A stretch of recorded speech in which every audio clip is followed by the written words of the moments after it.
at sa part 4 ng usapang cortisol natin. Pag-usapan naman natin paano panatilihing balance ang cortisol habang tumatakbo. Medyo mahangin mga paps. So ang goal natin ay hindi para mawala ang cortisol, kundi para ma-manage ito. So yung una, syempre dapat organize at may schedule ang training. May easy run, may rest day, at huwag puro intense. Pangalawa, i-prioritize ang quality sleep. 7 to 9 hours kung pwede.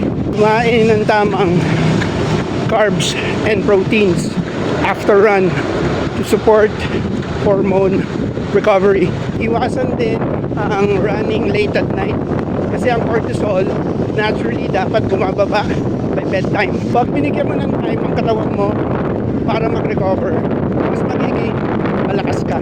Remember, rest is part of training.